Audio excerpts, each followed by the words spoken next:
You're listening to the Corbett Report.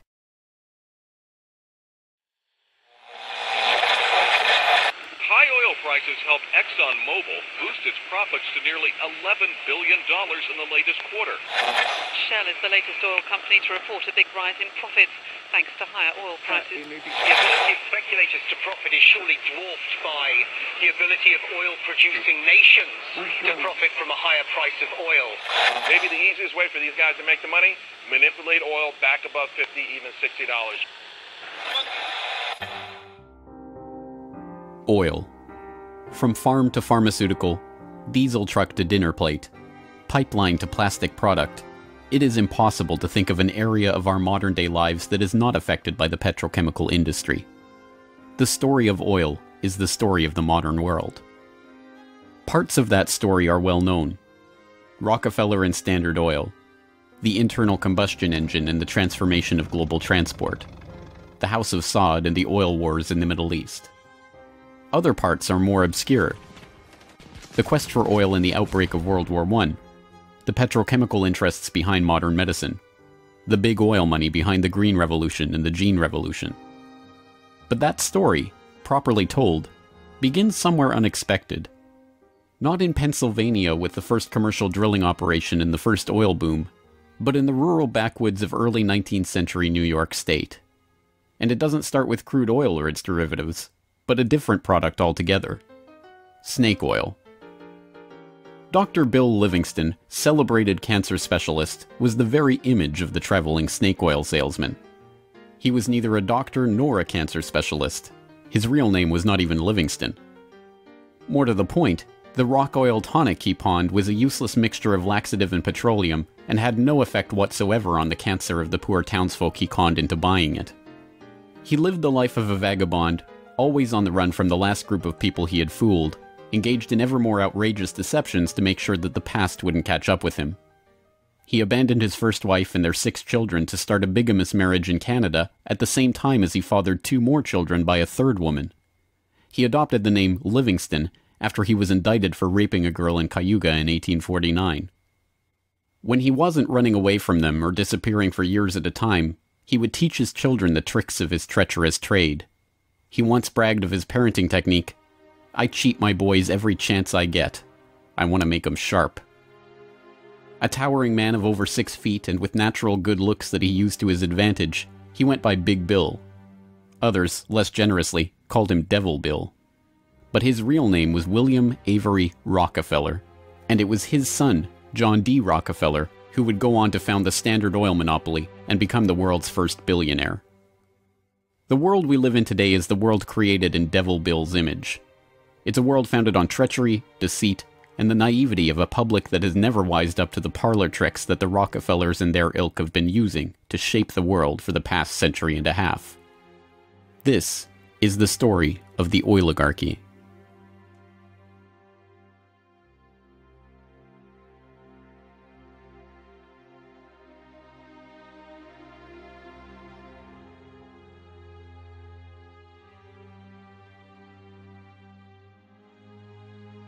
Titusville, 1857. A most unlikely man alights from a railway car into the midst of this sleepy western Pennsylvania town on the shores of Oil Creek. Colonel Edwin Drake. He's from the Pennsylvania Rock Oil Company, and he's here on a mission to collect oil. Like Dr. Bill, Drake isn't really a colonel. The title is bestowed on him by George Bissell and James Townsend, a lawyer and a banker who started the Pennsylvania Rock Oil Company after they discovered they could distill the region's naturally occurring Seneca oil into lamp oil or kerosene. Drake is actually an unemployed railroad conductor who talked himself into a job after staying at the same hotel as Bissell the year before. Calling him a colonel, it is hoped, will help win the respect of the locals. The locals think he's crazy anyway.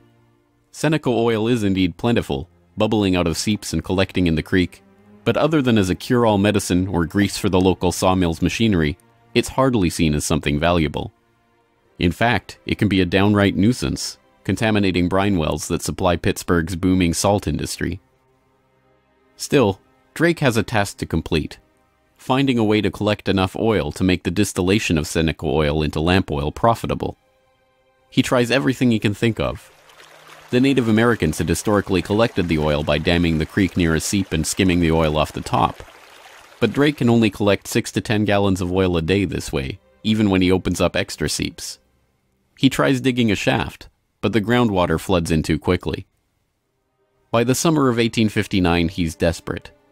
Drake is running out of ideas, Bissell and Townsend are running out of patience, and, most importantly, the company is running out of funds. He turns to Uncle Billy Smith, a Pittsburgh blacksmith who had experience drilling brine wells with steam-powered equipment. They get to work drilling down through the shale bedrock to reach the oil. It's maddeningly slow work, with the crude equipment struggling to get through 3 feet of bedrock a day. By August 27th, they've drilled down 69.5 feet. Drake has used the last of his funds, and Bissell and his partners have decided to close up the operation. On August 28th, they strike oil.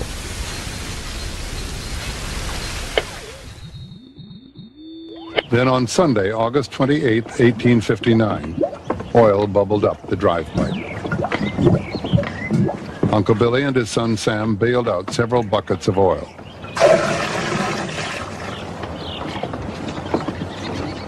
On Monday, the very day that Colonel Drake received his final payment and in order to close down the operation, they hitched the walking beam to a water pump and the oil began to flow. The first oil was to sell for $40 a barrel. Years later, a local newspaper interviewed Uncle Billy about the day they struck oil. I commenced drilling, and at 4 o'clock I struck the oil. I says to Mr. Drake, "Look there, what do you think of this?" He looked down the pipe and said, "What's that?" I said, "That is your fortune."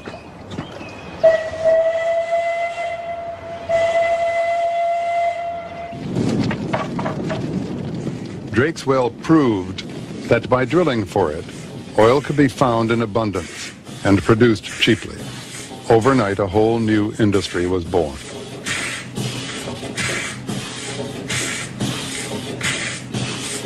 Before long, in millions of homes, farms, and factories around the world, lamps would be lit with kerosene, refined from West Pennsylvania crude. When the word came out that Drake had struck oil, the cry went up throughout the narrow valleys of western Pennsylvania. The crazy Yankee has struck oil, the crazy Yankee has struck oil. And it was the first great boom. It was like a gold rush.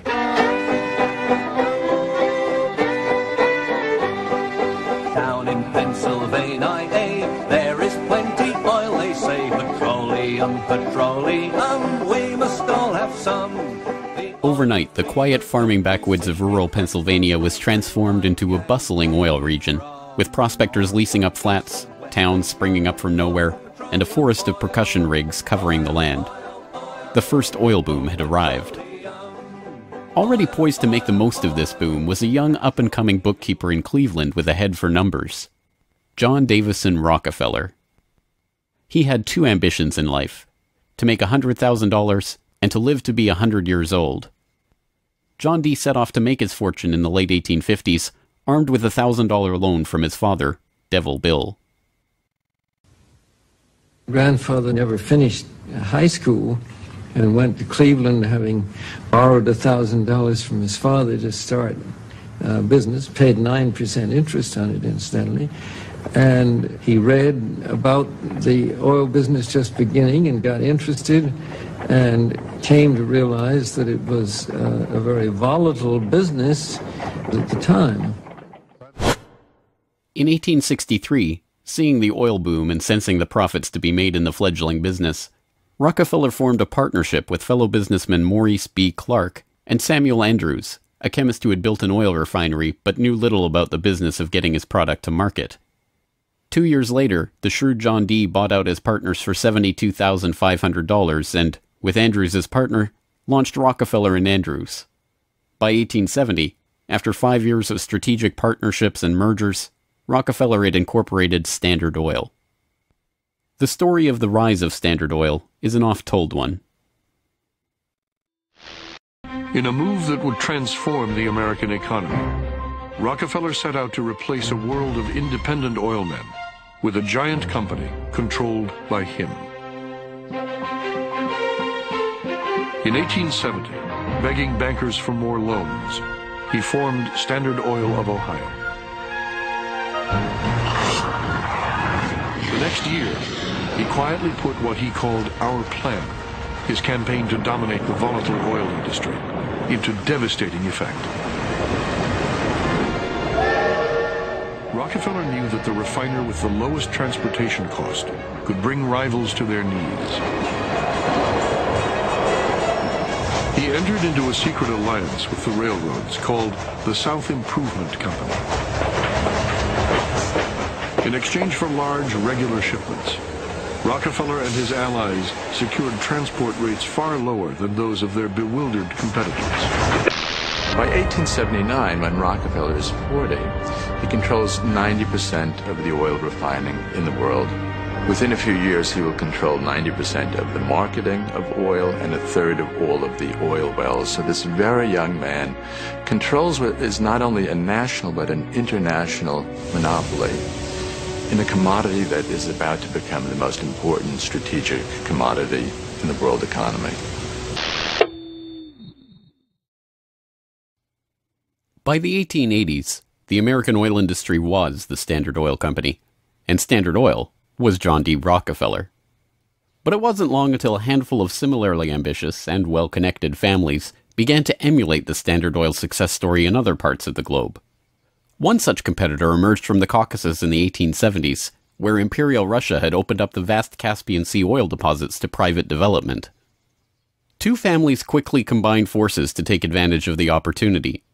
The Nobels, led by Ludwig Nobel and including his dynamite-inventing, prize-creating brother Alfred, and the French branch of the infamous Rothschild banking dynasty, led by Alphonse Rothschild. In 1891, the Rothschilds contracted with M. Samuel & Co., a Far East shipping company headquartered in London and run by Marcus Samuel, to do what had never been done before: ship their Nobel-supplied Caspian oil through the Suez Canal to East Asian markets. The project was immense. It involved not only sophisticated engineering to construct the first oil tankers to be approved by the Suez Canal Company, but the strictest secrecy. If word of the endeavor was to get back to Rockefeller through his international intelligence network, it would risk bringing the wrath of Standard Oil, which could afford to cut rates and squeeze them out of the market. In the end, they succeeded, and the first bulk tanker, the Murex, sailed through the Suez Canal in 1892 en route to Thailand. In 1897, M. Samuel & Co. became the Shell Transport and Trading Company. Realizing that reliance on the Rothschild Nobel Caspian oil left the company vulnerable to supply shocks, Shell began to look to the Far East for other sources of oil. In Borneo, they ran up against Royal Dutch Petroleum, established in The Hague in 1890 with the support of King William III of the Netherlands, to develop oil deposits in the Dutch East Indies. The two companies, fearing competition from Standard Oil, merged in 1903 into the Asiatic Petroleum Company, jointly owned with the French Rothschilds, and in 1907 became Royal Dutch Shell. Another global competitor to the Standard Oil throne emerged in Iran at the turn of the 20th century. In 1901, millionaire socialite William Knox D'Arcy negotiated an incredible concession with the King of Persia: exclusive rights to prospect for oil throughout most of the country for 60 years. After 7 years of fruitless search, D'Arcy and his Glasgow-based partner, Burma Oil, were ready to abandon the country altogether. In early May of 1908, they sent a telegram to their geologist telling him to dismiss his staff, dismantle his equipment, and come back home. He defied the order, and weeks later, struck oil. Burma Oil promptly spun off the Anglo-Persian Oil Company to oversee production of Persian oil. The British government took 51% majority control of the company's shares in 1914 at the behest of Winston Churchill, then First Lord of the Admiralty, and survives today as BP. The Rothschilds and Nobels, the Dutch royal family, the Rockefellers. These early titans of the oil industry and their corporate shells pioneered a new model for amassing and expanding fortunes hitherto unheard of. They were the scions of a new oligarchy, one built around oil and its control, from wellhead to pump. But it was not just about money. The monopolization of this, the key energy resource of the 20th century, helped secure the oligarchs not just wealth, but power over the lives of billions. Billions who came to depend on black gold for the provision of just about every aspect of their daily lives. In the late 19th century, however, it was by no means certain that oil would become the key resource of the 20th century. As cheap illumination from the newly commercialized light bulb began to destroy the market for lamp oil, the oligarchs were on the verge of losing the value from their monopoly.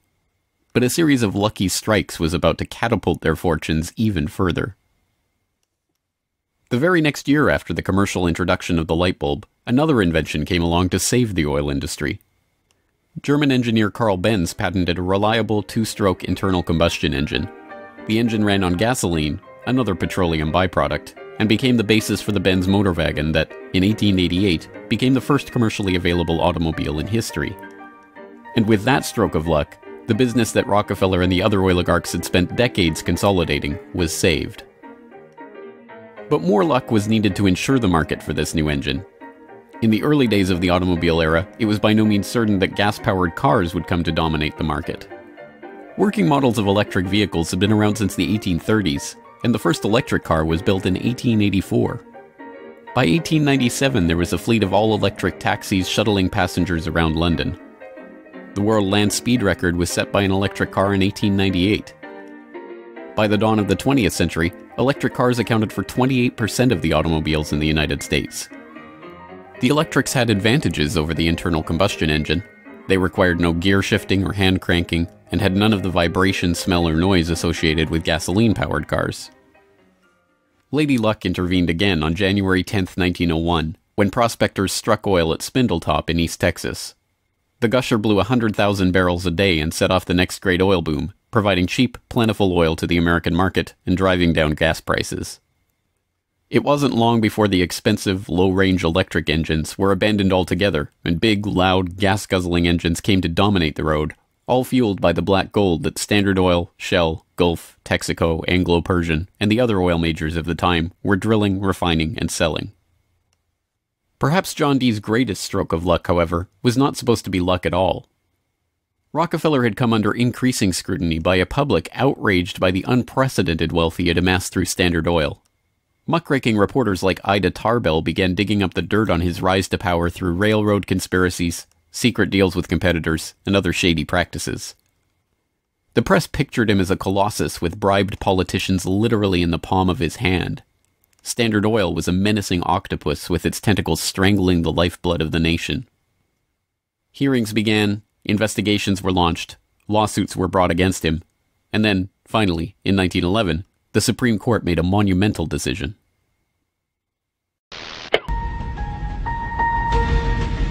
On May 15, 1911, the Supreme Court of the United States declared that Standard Oil was a monopoly in restraint of trade and should be dissolved.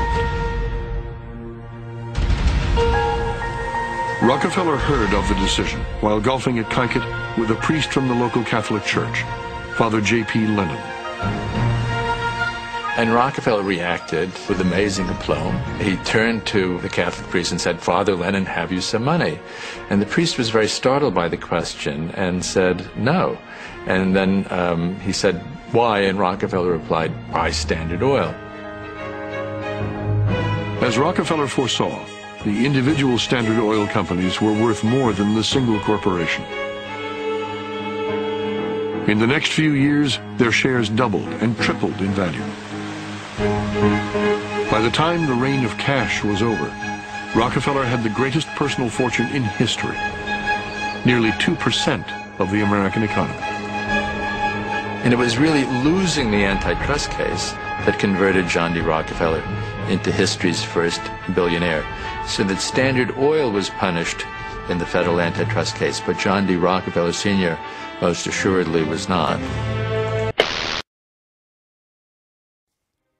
To the amazement of the world, Rockefeller's punishment had in fact been his reward. Rather than being taken down a peg, the splitting up of the Standard Oil monopoly had launched him as the world's only acknowledged billionaire at a time when the average annual income in America was $520. Rockefeller's story was perfectly mirrored by the story of Colonel Edwin Drake. Having struck oil in Titusville and given rise to a billion-dollar global industry, Drake had not had the foresight to patent his drilling technique or even to buy up the land around his own well. He ended up in poverty, relying on an annuity from the state of Pennsylvania to scrape together a living, and dying in 1880. For the oligarchy, the lesson of the rise of Rockefeller was obvious. The more ruthlessly that monopoly was pursued, the tighter that control was grasped, The greater the lust for power and money, the greater the reward would be in the end. From now on, no invention would derail the oil majors from their quest for total control. No competition would be tolerated. No threat to the oligarchs would be allowed to rise.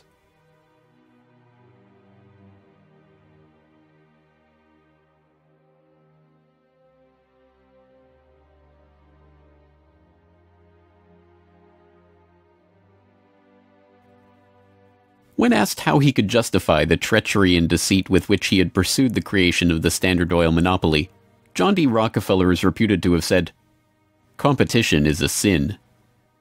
This is the mentality of the monopolist, and it is this justification, framed as religious conviction, that drove the oligarchs to so ruthlessly eliminate anyone who would dare rise up as a pretender to their throne. Ironically, it was the competition between the oligarchs in the early 20th century that helped give rise to an early external threat to their empire: alcohol fuel. As historian Lyle Cummins has noted of the period, the oil trust battles between Rockefeller, the Rothschilds, the Nobels, and Marcus Samuel's Shell kept prices in a state of flux, and engines often had to be adaptable to the fuel that was available. In many areas where oil wasn't available, the alternative was alcohol. Ethyl alcohol had been used as fuel for lamps and engines since the early 19th century. Although it was generally more expensive, alcohol fuel offered a stability of supply that was alluring, especially in areas like London or Paris that did not have predictable access to oil supplies. Alcohol has a lower heat value, or BTU, than gasoline, but a series of tests by the U.S. Geological Survey and the U.S. Navy in 1907 and 1908 proved that the higher compression ratio of alcohol engines could perfectly offset the lower heat value, thus making alcohol and gasoline engines fuel economy equivalent. One early supporter of alcohol fuel was Henry Ford, who designed his Model T to run on either alcohol or gasoline. Sensing an opportunity for new markets to boost the independent American farms that he felt were vital to the nation, Henry Ford told the New York Times, "The fuel of the future is going to come from fruit like that sumac out by the road, or from apples, weeds, sawdust, almost anything. There is fuel in every bit of vegetable matter that can be fermented." Farmers, looking to capitalize on this, lobbied for the repeal of a $2.08 per gallon alcohol tax that had been imposed to help pay for the Civil War. They were aided by those who saw fuel alcohol as a way to break the oligarchs' monopoly. In support of a bill to repeal the alcohol tax, President Teddy Roosevelt told the U.S. Congress in 1906, "The Standard Oil Company has, largely by unfair or unlawful methods, crushed out home competition.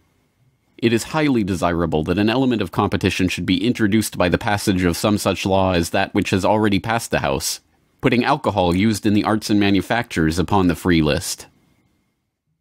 The alcohol tax was repealed in 1906, and for a time corn ethanol at 14 cents a gallon was cheaper than gasoline at 22 cents a gallon. The promise of cheap, unpatentable, unmonopolizable fuel production open to anyone with raw vegetable matter and a still, swept the nation. But cheap, plentiful fuel that can be grown and produced locally and independently is not what the oligarchs had in mind. A 1909 USGS report comparing gas and alcohol engines had noted that a significant point in alcohol fuel's favor was that there were fewer restrictions on alcohol engines. For the oligarchs, the answer was simple: find a way to place greater restrictions on alcohol engines. Thankfully for them, the answer to their problem was already gaining popular support.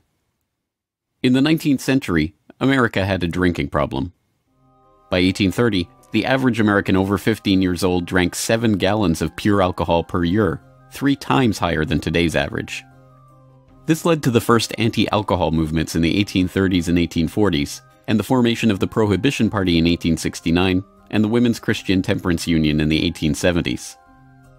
The movement enjoyed widespread and growing support, but had few political successes. Maine flirted with prohibition by outlawing the sale and manufacture of liquor in 1851, but the ban only lasted 5 years.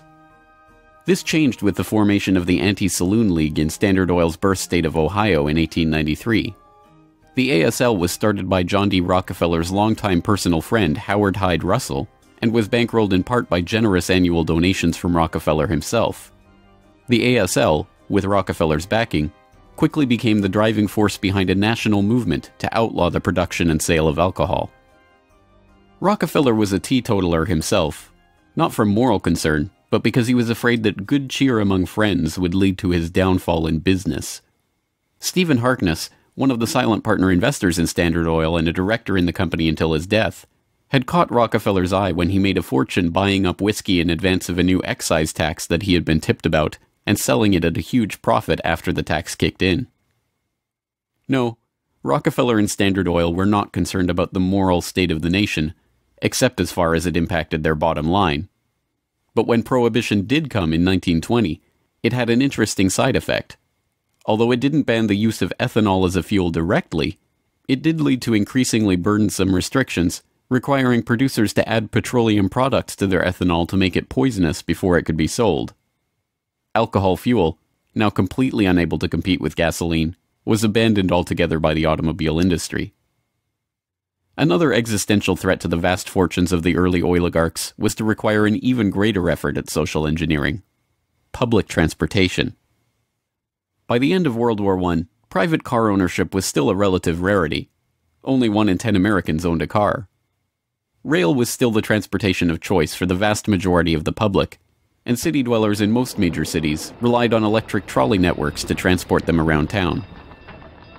In 1936, General Motors formed a front company, National City Lines, along with Firestone Tire and Standard Oil of California, to implement a process of bustitution, scrapping streetcars and tearing up railways to replace them with GM's own buses running on Standard Oil-supplied diesel. The plan was remarkably successful. As historian and researcher F. William Engdahl notes in Myths, Lies, and Oil Wars, by the end of the 1940s, GM had bought and scrapped over 100 municipal electric transit systems in 45 cities and put gas-burning GM buses on the streets in their place. By 1955, almost 90% of the electric streetcar lines in the United States had been ripped out or otherwise eliminated. The cartel had been careful to hide their involvement in National City Lines, but it was revealed to the public in 1946 by an enterprising retired naval lieutenant commander, Edwin J. Quimby. He wrote a manifesto exposing what he called a careful, deliberately planned campaign to swindle you out of your most important and valuable public utilities, your electric railway system. He uncovered the oligarchs' stock ownership of National City Lines and its subsidiaries, and detailed how they had step-by-step bought up and destroyed the public transportation lines in Baltimore, Los Angeles, St. Louis, and other major urban centers. Quimby's warning caught the attention of federal prosecutors, and in 1947, National City Lines was indicted for conspiring to form a transportation monopoly and conspiring to monopolize sales of buses and supplies. In 1949, GM, Firestone, Standard Oil of California, and their officers and corporate associates were convicted on the second count of conspiracy. The punishment for buying up and dismantling America's public transportation infrastructure? A $5,000 fine. H.C. Grossman, who had been the director of Pacific City Lines when it oversaw the scrapping of Los Angeles' $100 million Pacific Electric system, was fined exactly $1. Unsurprisingly, GM and its associates did not remain in the doghouse for long. In 1953, President Eisenhower appointed Charles Wilson, then the president of General Motors, as Secretary of Defense. Wilson, with Francis DuPont of the Rockefeller-connected DuPont family as chief administrator of federal highways, oversaw one of the largest public works projects in American history, the creation of the interstate highway system.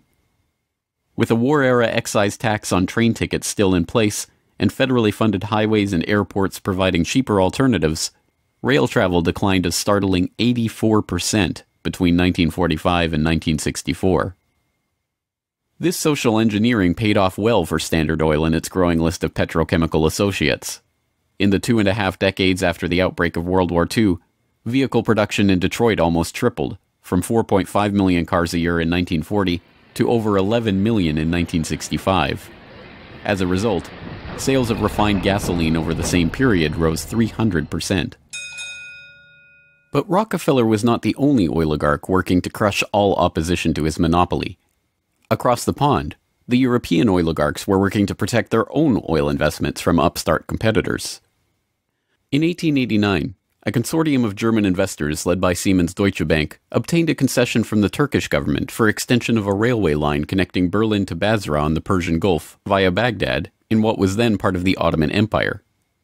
The Berlin-Baghdad railway concession was for 99 years and came with mineral rights for 20 kilometers on either side of the line, an especially lucrative deal since the rail cut right through the heart of the still untapped Mesopotamian oil region south of Mosul along the Tigris River. For the powers behind the British Empire, concerned with the military rise of Germany, this deal was unacceptable. Well, Germany, in the end of the 19th century, was looking for outlets for its exports, its industrial exports, as the German economy was growing like China is growing in the last 30 years. And they decided that Turkey would be an ideal strategic trade partner for Germany. And Georg von Siemens, one of the directors of Deutsche Bank, came up with a strategy to extend a railway from Berlin all the way down to Baghdad, which was then part of the Ottoman Empire, Baghdad in Iraq today, near the Persian Gulf. And German military began training the Turkish military. The German industry began investing in Turkey. They saw a huge potential market to begin bringing Turkey into the 20th century economically. Well, Deutsche Bank also negotiated mineral rights. I think it was 20 kilometers on either side of the railway. And it was already known in 1914 that Mosul and these other areas contained huge petroleum deposits. Well, why is that significant? At the end of the century, 19th century, Jack Fisher, the Lord of the Admiralty and the head of the Royal Navy, advocated the conversion of the British Navy from coal-fired to oil-fired, that it would have a qualitative strategic improvement in their every aspect of warship design.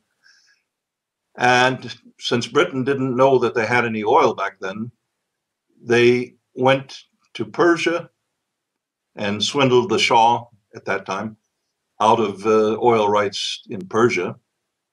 They went to Kuwait and backed a coup d'etat of the Al-Sabah family to be a British pawn. And they literally wrote a contract with him that nothing that Kuwait does with the outside world will be done without approval of the British governor.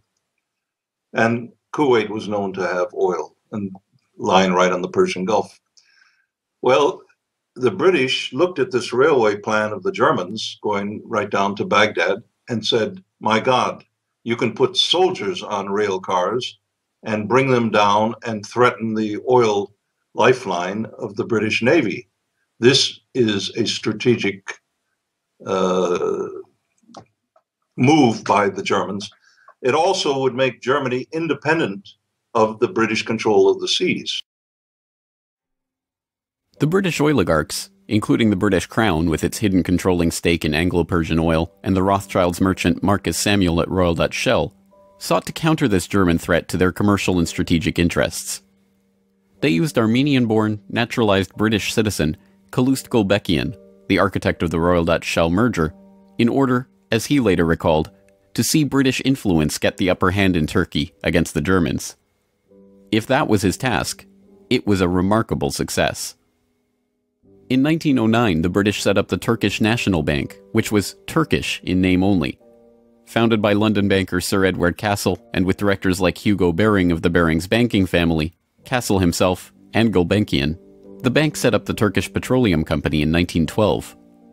Formed explicitly to exploit the petroleum-rich oil fields of Iraq, then part of the Ottoman Empire, Gulbenkian brokered a deal that forced Deutsche Bank, with its 40-kilometer concessions along the oil-rich Baghdad railway line, into a junior partnership in the company. The stock was split so the British government's Anglo-Persian Oil Company owned half the shares, with Royal Dutch Shell and Deutsche Bank splitting the other half. Their plan to take over Germany's Turkish oil interests had been successful, but in an amazing irony, it didn't even matter. Gulbenkian finished negotiations for the Iraqi oil concession on June 28, 1914, the same day Archduke Ferdinand was shot in Sarajevo. an alliance the British had been brokering for years to constrain the rising German threat, an alliance involving France and Russia, kicked into motion, and the world was engulfed in war. By the end of World War I, the British and their allies had taken over Iraq and its oil deposits anyway. Germany had been completely cut out, and Gulbenkian, their scheming servant, received 5% of all oil field proceeds in the newly minted country. As the century wore on, the oil industry grew beyond the control of the handful of families that had dominated it since its inception. Oil deposits were located around the globe, and the resources of entire nation-states were marshaled to control them. Now, threats to the oligarchs and their interests required multilateral, multinational responses, and the consequences of those deals were felt worldwide. The story of the oil shock of 1973, as it has been delivered to us by the history books, is well known. By the late 1960s, the nation relied on imported oil to keep the economy strong. Then, in the early 1970s, oil-dependent America's nightmares came true. 13 oil-producing countries in the Middle East and South America formed OPEC, the Organization of Petroleum Exporting Countries. In 1973, OPEC placed an oil embargo on the U.S. and other nations that had supported Israel against the Arab states in the Yom Kippur War. The American economy went into a tailspin as gas shortages gripped the nation. Few, however, know that the crisis and its ensuing response was in fact prepared months ahead of time at a secret meeting in Sweden in 1973. The meeting was the annual gathering of the Bilderberg Group, a secretive cabal formed by Prince Bernhard of the Netherlands in 1954.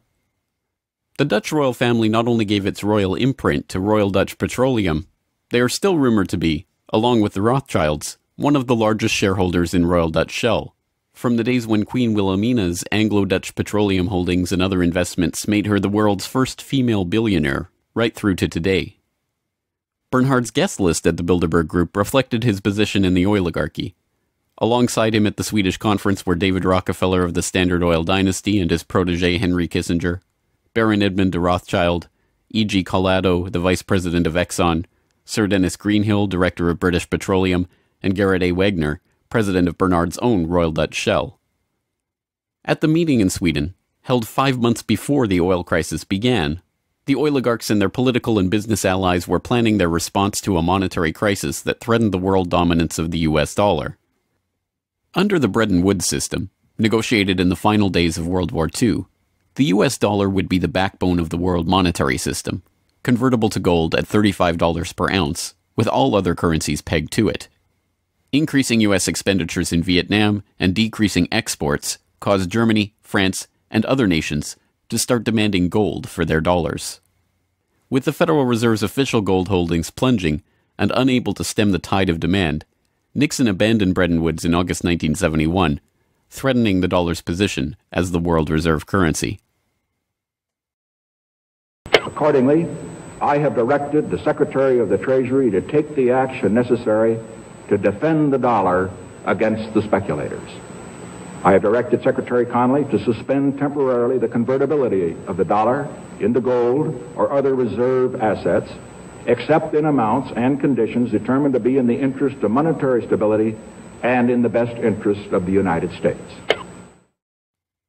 As leaked documents from the 1973 Bilderberg meeting show, the oligarchs decided to use their control over the flow of oil to save the American hegemon.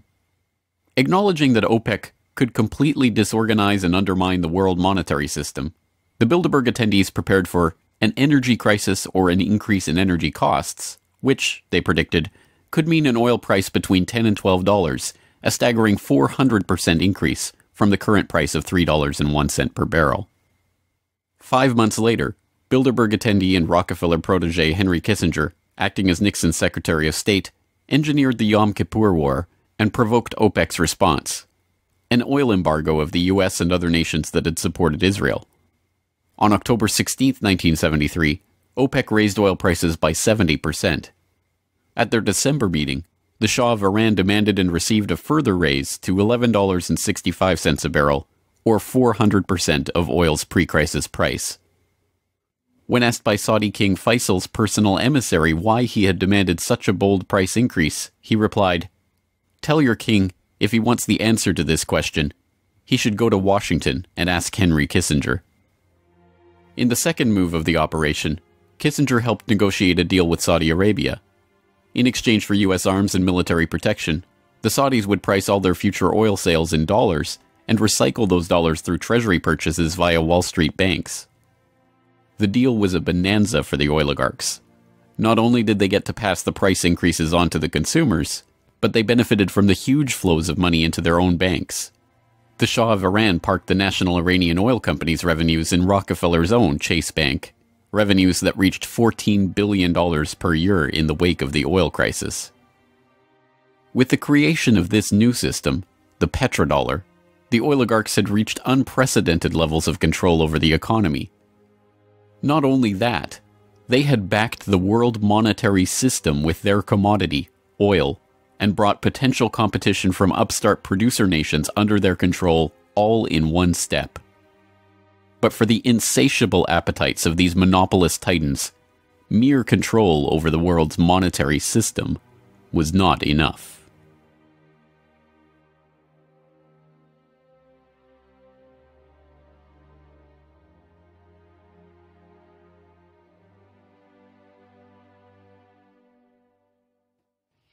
In the 19th century, railroad conspiracies and predatory pricing had been enough to assure the oligarchs' monopoly. But by the time that the British Crown, the Dutch royal family, the Rothschilds, and the other European oligarchs began opening up the Middle East and the Far East to oil exploration in the early 20th century, the goal was no longer to maximize profits or control the oil industry. It was not even to control international diplomacy. It was to control and shape the world itself, its resources, its environment, and its people. In order to achieve this goal, the oligarchy would need a facelift. In the current age, with the Rockefeller name now more likely to be associated with Rockefeller Plaza or Rockefeller University than Standard Oil, it is difficult to understand just how hated John D. was in his own day. He was the head of the Standard Oil Hydra, an octopus strangling the world in his tentacles, a cutthroat gardener pruning the competitors from the flower of his oil monopoly. As one of the richest men the world had ever known, he was an easy target for the average working man's frustration and a magnet for the poor seeking help. He received on average 50 to 60,000 letters a month asking for help. Dozens of people followed him in the street. Literally, crowds stood around the Standard Oil offices, waiting for him to come out. Little children, painfully thin, crying in the street and so on. Rockefeller felt overwhelmed. Besieged by the downtrodden, despised by the working man, hounded by Ida Tarbell and the muckraking press, John D. had the mother of all PR problems. The answer was simple: invent the PR industry. He hired Ivy Ledbetter Lee, a journalist turned communications expert who invented the modern public relations industry, to burnish the Rockefellers' tarnished image. It was Lee that suggested giving the family name to Rockefeller Center and filming John D. handing out dimes in public. An early master of public relations, Lee used the media which the muckrakers had used to disgrace Rockefeller to turn him into a sympathetic figure. Ivy Lee recognized early the power of the new moving picture and used newsreels to show a remarkably benevolent Rockefeller. I am very grateful to you and to a host of people who are so kind and good to me all the time. Why? Because you're so good to everybody. Yes, you are. As Ivy Lee began to kind of control his public image, he became oddly a kind of American character. And people kind of warmed to him in a bizarre sort of way. It was like having Frankenstein on the loose walking around New York City or something like that, with a cane and a long hat. Although this plane never takes off, this photo opportunity was presented as Senior's first flight. Perhaps Ivy Lee's most brilliant public relations move was the casting of Rockefeller as the man who gave out dimes. Don't you give a dime, Mr. Rockefeller? Oh, please. You read a dime? Thank you, sir. Thank you very much. I consider And myself... thank you for the ride. I consider myself more than amply paid. Bless you, bless you, Yes. bless you. These PR stunts seem obvious and ham-handed by today's standards, but they were effective enough. To this day, people leave dimes on the stone marker at the base of the 70-foot Egyptian obelisk that towers over John Dee's final resting place in Cleveland's Lakeview Cemetery. But it was not stage-managed photo opportunities like these that transformed Rockefeller into a public hero. In order to win the public over, he was going to have to give them what they wanted. And what they wanted wasn't difficult to understand. Money. But just as his father, Devil Bill, had taught him to do in all his business dealings, Rockefeller made sure to get the better end of the bargain. He would donate his great wealth to the creation of public institutions, but those institutions would be used to bend society to his will. As every would-be ruler throughout history has realized, society has to be transformed from the ground up. Americans in the 19th century still prized education and intellectual pursuits, with the 1840 census finding unsurprisingly that the United States, a nation that had been mobilized by tracts like Thomas Paine's remarkably popular Common Sense, was a nation of readers, with a remarkable 93% to 100% literacy rate. Before the first compulsory schooling laws in Massachusetts in 1852, education was private and decentralized, and as a result classical education, including study of Greek and Latin and a solid grounding in history and science, was widespread. But a nation of individuals who could think for themselves was anathema to the monopolists. The oligarchs needed a mass of obedient workers, an entire class of people whose intellect was developed just enough to prepare them for lives of drudgery in a factory. Into the midst stepped John D. Rockefeller with his first great act of public charity, the establishment of the University of Chicago. He was aided in this task by Frederick Taylor Gates, a Baptist minister that Rockefeller befriended in 1889 and who would go on to be John Dee's most trusted philanthropic advisor. Gates would go on to write a short tract, The Country School of Tomorrow, that laid out the Rockefeller plan for education. In our dream, we have limitless resources, and the people yield themselves with perfect docility to our molding hand. The present educational conventions fade from our minds, and, unhampered by tradition, we work our own goodwill upon a grateful and responsive folk. We shall not try to make these people or any of their children into philosophers, or men of learning or science. We are not to raise up from among them authors, orators, poets, or men of letters. We shall not search for embryo great artists, painters, musicians, nor will we cherish even the humbler ambition to raise up from among them lawyers, doctors, preachers, politicians, statesmen, of whom we now have ample supply. Although Rockefeller's resources weren't exactly limitless, they might as well have been. In 1902, he established the General Education Board to help implement Gates's vision for the Country School of Tomorrow with a staggering $180 million endowment. The Rockefeller influence on education was felt almost immediately, and it was amplified by help from fellow monopolists of the era who were approaching the topic of philanthropy from the same angle. Although best known as a steel magnate, Andrew Carnegie's fortune started on the railroads transporting Rockefeller's Standard Oil around the country, and was greatly magnified by a lucrative investment in property near Oil Creek that provided steady, profitable oil sales. In 1905, he established the Carnegie Foundation for the Advancement of Teaching, a tax-free foundation through which Carnegie and his appointees could direct the development of the education system in the United States, and, eventually, worldwide. In 1910, Rockefeller followed suit by establishing the Rockefeller Foundation, which became the tax-free umbrella organization for his philanthropic ambitions. As the Reese Committee, a congressional investigation into the activities of these tax-free foundations in the 1950s, discovered, it wasn't long before Carnegie's endowment approached Rockefeller's foundation with a proposal to cooperate on their shared desire to transform the American education system in their own image. Norman Dodd, the director of research for the congressional committee who was granted access to the Carnegie Endowment's board minutes, explains. So they approach the Rockefeller Foundation with the suggestion that that portion of education which could be considered domestic be handled by the Rockefeller Foundation, and that portion which is international should be handled by the endowment.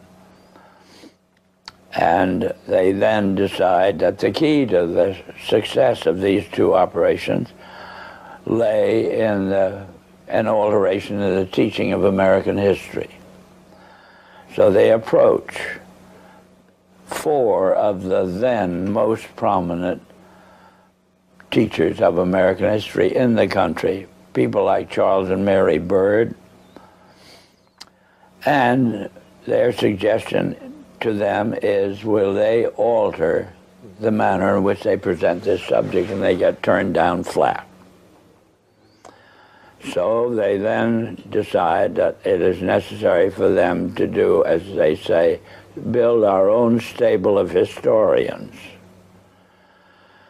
And then they approach the Guggenheim Foundation, which specializes in fellowships, and say, when we find young men in the process of studying for doctorates in the field of American history, and we feel that they are the right caliber, will you grant them fellowships on our say-so? And the answer is yes. So under that condition, eventually they assembled 20. And they take this 20 potential teachers of American history to London, and there they're briefed into what is expected of them when, as and if they secure appointments in keeping with the doctorates they will have earned. And that group of 20 historians ultimately becomes the nucleus of the American Historical Association.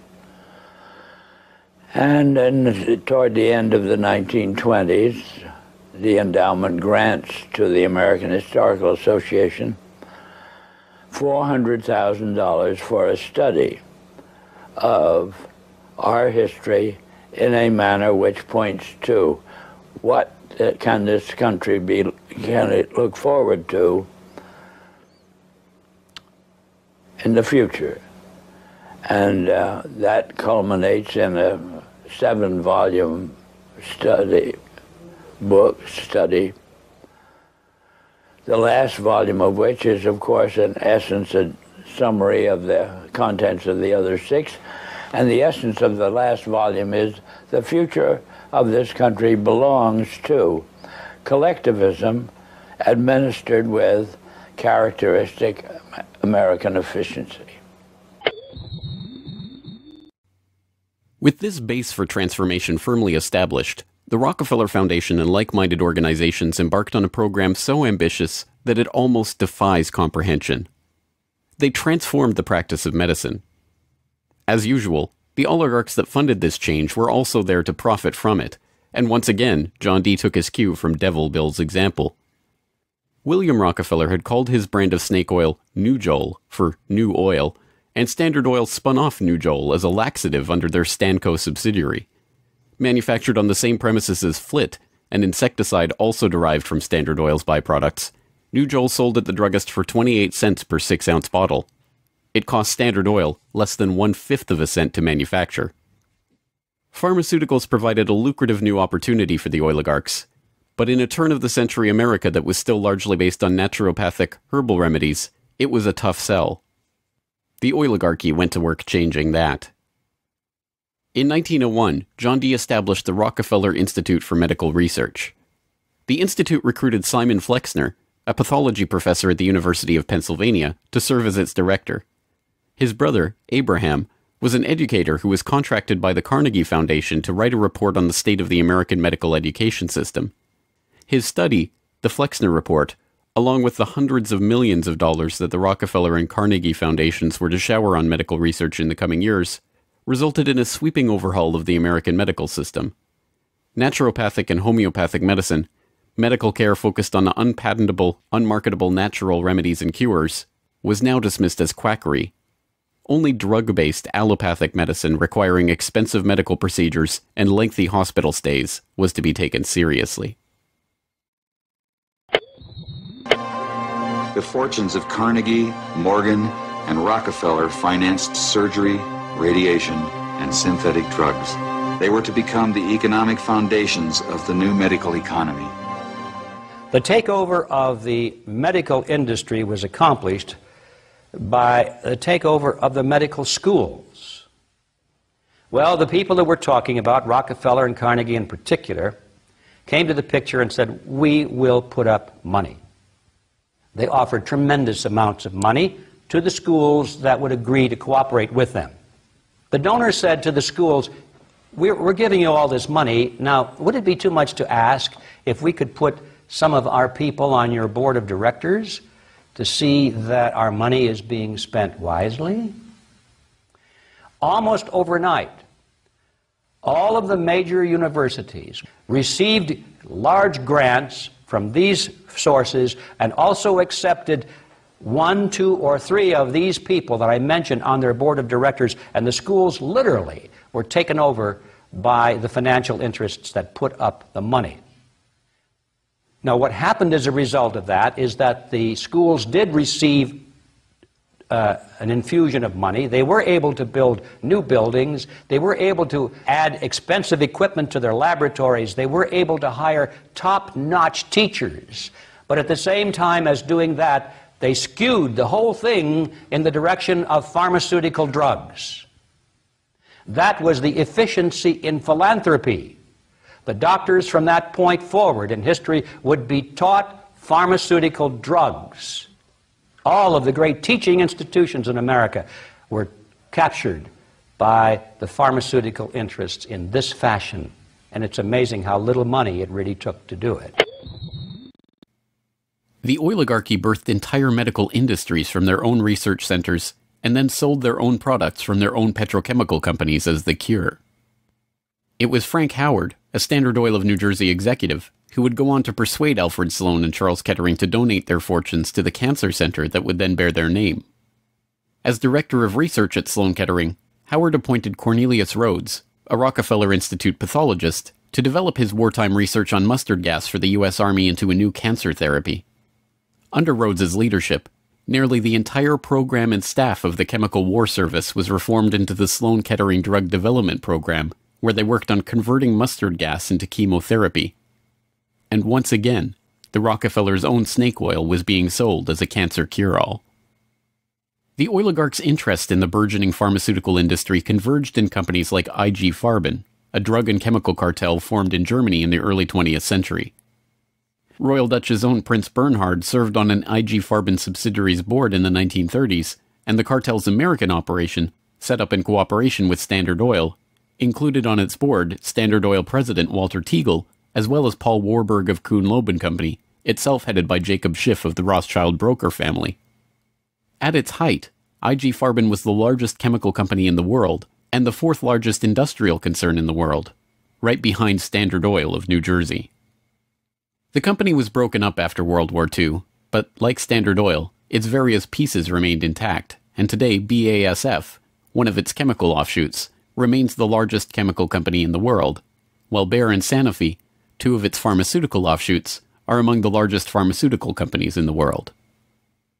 Not content merely to monopolize the fields of education and medicine, the same oligarchical interests banded together to take control of America's finances. In 1910, John D. Rockefeller Jr.'s own father-in-law, Senator Nelson Aldrich, Frank Vanderlip of the National City Bank, and Paul Warburg, as well as various agents of J.P. Morgan, met in complete secrecy on Jekyll Island to hammer out the details of what would go on to become the Federal Reserve, America's central bank. The Fed, established in 1913, would be run by hand-picked appointees of the oligarchy and their banking associates, including, perhaps inevitably, Standard Oil president and American IG director Walter Teagle. The Rockefeller family would go on to formally enter the banking field in the 1950s when James Stillman Rockefeller, the grandson of John D's brother, was appointed director of National City Bank. Meanwhile, John D's own grandson, David Rockefeller, would go on to take over Chase Manhattan Bank, the longtime banking partner of the Standard Oil empire. In this move, the Rockefeller story perfectly mirrored that of their fellow oligarchs, the Rothschilds. Whereas the Rothschilds had supplemented their banking fortune with their oil interests, the Rockefellers supplemented their oil fortune with banking interests. Springboarding from success to success as they consolidated monopolies across every field of human activity, the oligarchs' ambitions became even larger. This time, their goal was to consolidate control over the very food supply of the world itself. And once again, they would use philanthropy as the cover for their business takeover. The Green Revolution began in 1943 when plant geneticist Norman Borlaug and a team of researchers arrived on Mexican soil. His goal was to improve agricultural techniques and biotechnological methodologies, which in turn would help alleviate starvation and improve the living quality of developing nations. Creating new genetically modified strains of wheat, rice, maize, and other crops, Borlaug planned to win the battle against world hunger. The hope was that these new crops and farming techniques would rescue third world countries from the brink of starvation. That's exactly what happened. The agricultural innovations brought to the poverty-stricken countries gave the farmers the skills and resources necessary to sustain themselves. This triggered a chain of events that would allow these once struggling nations to survive. Agricultural exports soared in quantity and diversity and allowed the countries to become self-sufficient. As the genetically modified crops thrived, farmers were able to use their increased income to purchase newer and superior farming machinery. This increase in revenue made farming easier, more reliable, and more efficient. The Green Revolution led to the modernization of agriculture and has had a profound social, economic, and political impact on the world. The Mexican government turned to the Rockefeller Foundation in their endeavor to nourish Mexico through agriculture. Norman Borlaug, needless to say, was a researcher for the Rockefeller Foundation, and the Green Revolution, for whatever increase in yields it brought about, also created markets for the oligarchs' own interest in the petrochemical fertilizer industry and gave rise to the ABCD seed cartel of Archer Daniels Midland, Bunge, Cargill, and Louis Dreyfus. These companies, along with their associated interests in the food packaging and processing industry, formed the core of American agribusiness, a concept developed at Harvard Business School in the 1950s with the help of research conducted by Vasily Leontief for the Rockefeller Foundation. The American agribusiness giants shared a common goal: the transformation of third world agriculture into a captive market for their goods. From this perspective, the project was a runaway success. By the 1970s, the Rockefeller Standard Oil network and its cronies in the nitrogen fertilizer industry, including DuPont, Dow Chemical, and Hercules Powder, had broken into markets around the world, markets conveniently forced open for them by the U.S. government itself under President Johnson's Food for Peace program, which mandated the use of petrochemical-dependent agricultural technologies by aid recipients. Unable to afford these new technologies themselves, the impoverished Third World beneficiaries of this revolution relied on loans from the International Monetary Fund and the World Bank, handled by Rockefeller's own Chase Manhattan Bank and guaranteed by the U.S. government. The real costs of the Green Revolution, economic, agricultural, and environmental, are seldom tallied. Access to these debt-financed petrochemical-dependent technologies exacerbated the difference between the rich landowning class and the landless peasants in countries like India, where land reform and abolition of usury were dropped from the political agenda after the Green Revolution took over. Even then, the revolution's main success, its increase in agricultural yields, has been oversold. Yield growth across India actually slowed after the introduction of agribusiness. The environmental destruction is even more devastating. An overview in the December 2000 edition of Current Science notes, the Green Revolution has not only increased productivity, but it has also produced several negative ecological consequences, such as depletion of lands, decline in soil fertility, soil salinization, soil erosion, deterioration of environment, health hazards, poor sustainability of agricultural lands, and degradation of biodiversity. Indiscriminate use of pesticides, irrigation, and imbalanced fertilization has threatened sustainability. The Rockefeller Foundation even acknowledges the critiques of the Green Revolution it funded into existence, insisting that current initiatives take into account lessons learned. Even so, The foundation continues to fund research and write reports on how to improve prospects for agribusiness investment in its target markets. As egregious as the Green Revolution was and continues to be, however, in many ways it was just the prelude to an even more ambitious project, the Gene Revolution.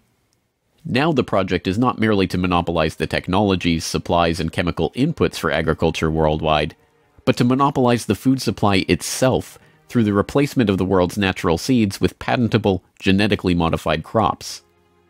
The players involved in this Gene Revolution are almost identical to the players in the Green Revolution, with IG Farben offshoots, Bayer Crop Science and BASF Plant Science, mingling with traditional oligarch associate companies like Dow AgroScience, DuPont Biotechnology, and, of course, Monsanto, all funded by the Rockefeller Foundation and fellow philanthropists at the Ford Foundation, the Bill and Melinda Gates Foundation, and like-minded organizations.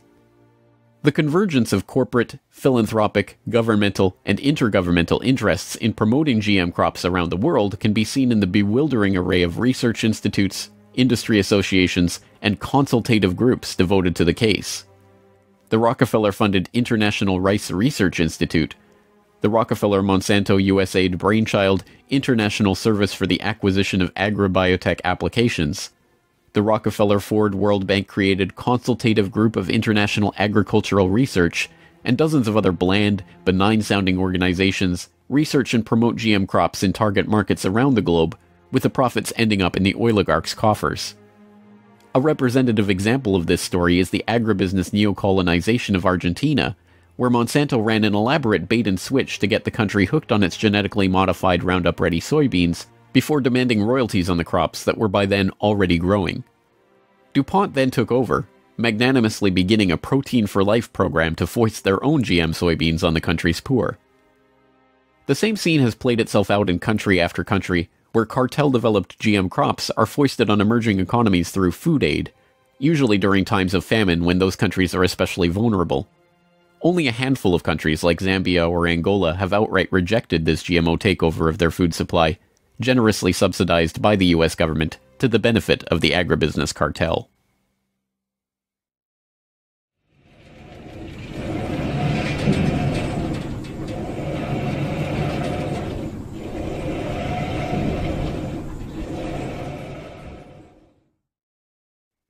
From cutthroat pioneers of the early oil industry to Machiavellian social engineers and geopolitical schemers, the oligarchs have come a long way since the days of Devil Bill's snake oil cure-alls. But his use of every form of deception and trickery to swindle the public informed how John D. and the rest of the oligarchs built up their business interests. As the 20th century drew to a close, it was obvious that for the powerful cartel that built the oil industry, the Rockefellers, the Rothschilds, the British and Dutch royal families, it was no longer about oil, if it ever really was. The takeover of education, of medicine, of the monetary system, of the food supply itself, showed that the aim was much greater than a mere oil monopoly.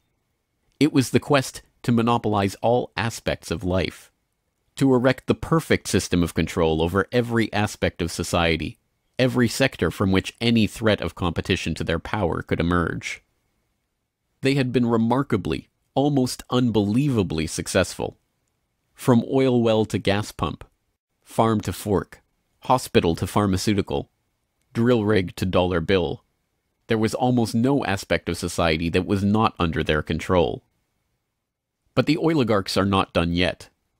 Their next project, launched in the late 20th century, is almost too ambitious to be comprehended. It is not about oil. It is not about money. It is about the monopolization of life itself. They have spent decades preparing the path for this takeover and marshaled their mind-boggling resources in service of the task. And the vast majority of the world's population, still playing the shell game that the oligarchs perfected and abandoned long ago, are about to fall right into their hands, yet again. Ladies and gentlemen, the battle against climate change is surely the most defining and pivotal challenge of our times. Even in a world full of daunting perils and crises, it is hard to imagine anything that poses a greater challenge and opportunity for humanity. The negative impact of population growth on all of our planetary ecosystems is becoming appallingly evident. The science is unequivocally true, and that there is a price to carbon in their future. What do you see as the biggest challenges in conservation? The growing human population. Because if where we are, there's nothing else.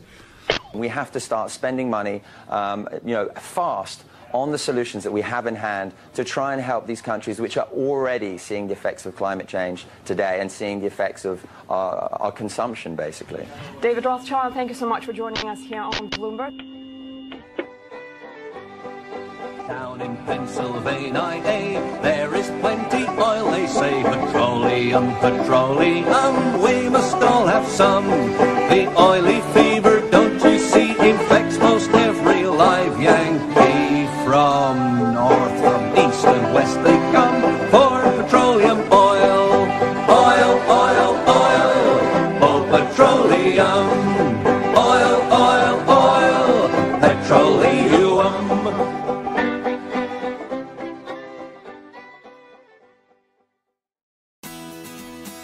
The Corbett Report is brought to you by the Corbett Report subscriber, a weekly newsletter featuring James Corbett's International Forecaster editorial, recommended reading and viewing, discounts on Corbett Report DVDs, and once a month, a subscriber-only video.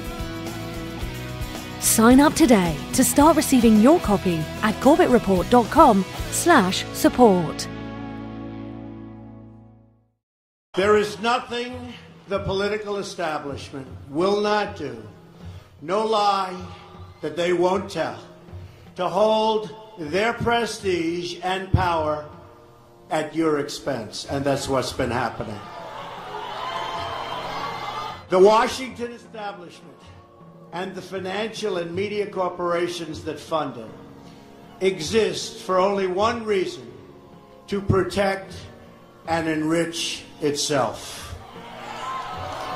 The establishment has trillions of dollars at stake in this election.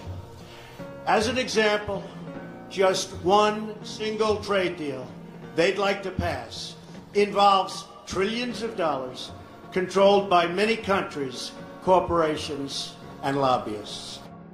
For those who control the levers of power in Washington, and for the global special interest, they partner with these people that don't have your good in mind. Our campaign represents a true existential threat, like they haven't seen before.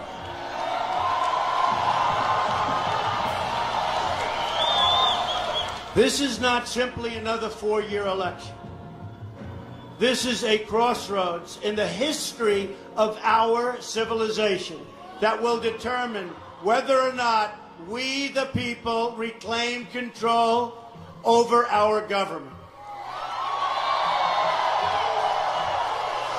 The political establishment that is trying to stop us is the same group responsible for our disastrous trade deals, massive illegal immigration, and economic and foreign policies that have bled our country dry. For them, it's war. And for them, nothing at all is out of bounds. This is a struggle for the survival of our nation. Believe me.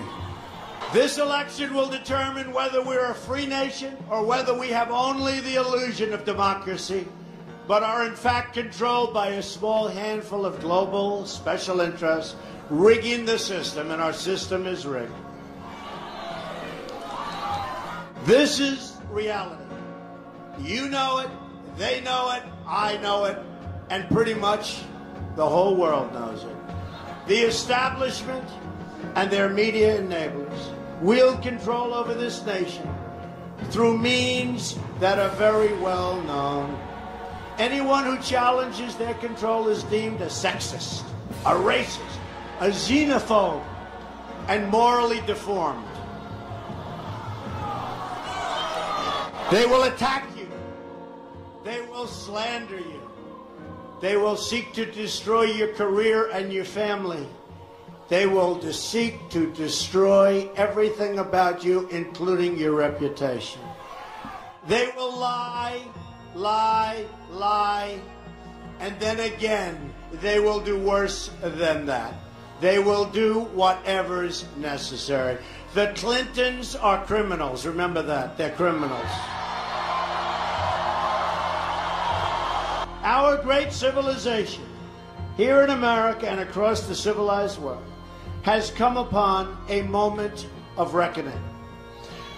We've seen it in the United Kingdom, where they voted to liberate themselves from global government and global trade deals and global immigration deals that have destroyed their sovereignty and have destroyed many of those nations. But the central base of world political power is right here in America. And it is our corrupt political establishment that is the greatest power behind the efforts at radical globalization and the disenfranchisement of working people. Their financial resources are virtually unlimited. Their political resources are unlimited. Their media resources are unmatched. And most importantly, the depths of their immorality is absolutely unlimited.